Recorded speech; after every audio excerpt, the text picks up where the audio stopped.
নমস্কার বন্ধুরা, আজ আমি নিয়ে এসেছি দ্বাদশ শ্রেণী ভূগোলের দ্বিতীয় অধ্যায় ভূমিরূপ গঠনকারী প্রক্রিয়া। এই অধ্যায় থেকে এমসিকিউ প্রশ্ন উত্তর। আশা করছি তোমাদের থার্ড সেমিস্টারের ক্ষেত্রে এই এমসিকিউ প্রশ্ন উত্তরগুলো কাজে লাগবে। তো বন্ধুরা, যারা আমার চ্যানেল এখনও পর্যন্ত সাবস্ক্রাইব করনি তারা প্লিজ আমার চ্যানেলটা সাবস্ক্রাইব করে আমার পাশে থেকো। তাহলে চলো, তোমাদের এই ভূমিরূপ গঠনকারী প্রক্রিয়া থেকে এমসিকিউ প্রশ্ন উত্তর নিয়ে আমি আলোচনা করতে শুরু করি। ফার্স্ট দেখো, এদের মধ্যে কোন অঞ্চলে পুঞ্জিত ক্ষয় প্রাধান্য পায়? এর উত্তর হবে পার্বত্য অঞ্চল।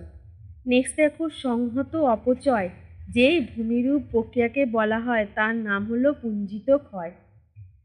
নেক্সট দেখো, পুঞ্জিত ক্ষয়ের জন্য প্রধান শক্তিটি কি? এর অ্যান্সার অভিকর্ষজ বল। নিম্নলিখিত কোনটি পুঞ্জিত স্থলনের প্রত্যক্ষ কারণ নয়? আবর্জনা ও মলমূত্রের সঞ্চয়। অত্যন্ত মৃদু ঢালের জমিতে অতি ধীর গতিতে মৃত্তিকা নেমে আসাকে কি বলে? মৃত্তিকা বিসর্পণ।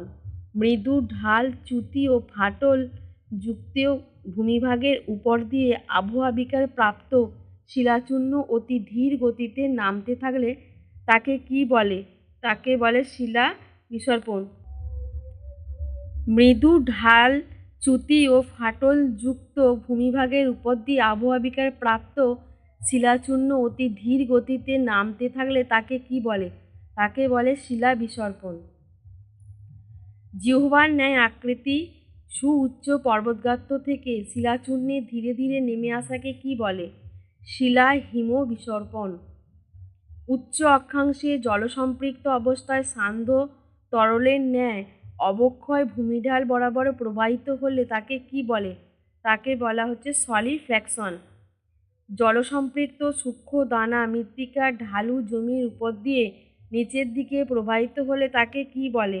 তাকে বলে মৃত্তিকা প্রবাহ। বেশ ঢালু এবং উদ্ভিদ আবরণহীন ভূমিভাগে কাদা, নুড়ি, শিলাখণ্ড নির্দিষ্ট খাদ বরাবর নিচের দিকে নামতে থাকলে তাকে কি বলা হয়? তাকে বলা হচ্ছে কর্দম প্রবাহ। এদের মধ্যে দ্রুততার সঙ্গে কোনটি সংগঠিত হয়? এদের মধ্যে দ্রুততার সঙ্গে সংগঠিত হয় কর্দম প্রবাহ। শীতল জলবায়ু অঞ্চলে সংগঠিত পুঞ্জিত ক্ষয়ের প্রক্রিয়া কোনটি? এর উত্তর ট্যালাস বিসর্পণ। খাড়াই পার্বত ঢালু ভূমি থেকে শিথিল শিলাখণ্ড সংকীর্ণ পথে পিছনে দ্রুত গতিতে নিচে নামতে থাকলে তাকে কি বলা হয়? তাকে বলা হচ্ছে অবসর সম্প্রপাত।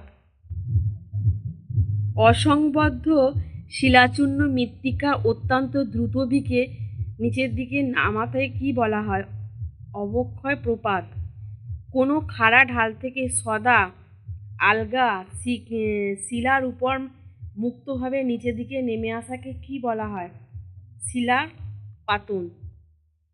আগ্নেয়গিরির খাড়া ঢাল বরাবর আগ্নেয়গিরির ছাই, ধূলিকণা, শিলাচূর্ণ ও কাদা বৃষ্টি বা বরফ গলা জলের সঙ্গে কর্দম প্রবাহে ন্যায় নেমে আসলে তাকে কি বলে? লহর।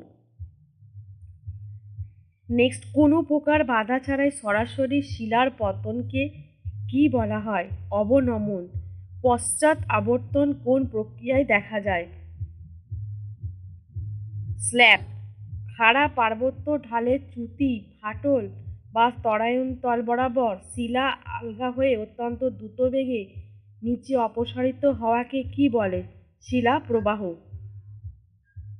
এদের মধ্যে পুঞ্জিত ক্ষয়ের ধীর প্রক্রিয়া কোনটি? শিলা বিসর্পণ। এদের মধ্যে দ্রুত প্রবাহ প্রক্রিয়া কোনটি? মৃত্তিকা প্রবাহ। মাটির ধ্বংসাবশেষে দ্রুত ঘূর্ণায়মান বা পিছলে পড়া ভরের পশ্চাৎমুখী ঘূর্ণায়ন ছাড়াই নেমে আসা যে নামে পরিচিত তার নাম হচ্ছে ধ্বংসাবশেষ ধস। ম্যাস ওয়াশিংটন কি? মাধ্যাকর্ষণ শক্তির প্রবাহে ভূমির ঢাল বরাবর মাটি স্থানচ্যুতি হওয়া।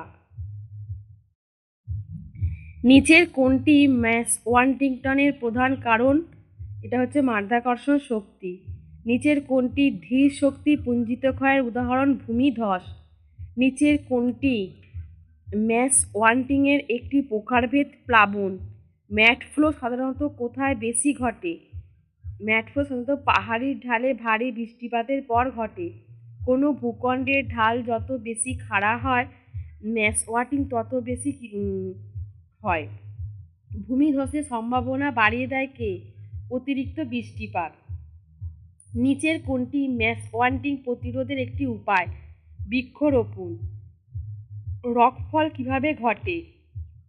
পাহাড়ের খাড়া অংশ থেকে শিলা খসে পড়লে। ম্যাসওয়াটিং সাধারণত সবচেয়ে বেশি ঘটে কোথায়?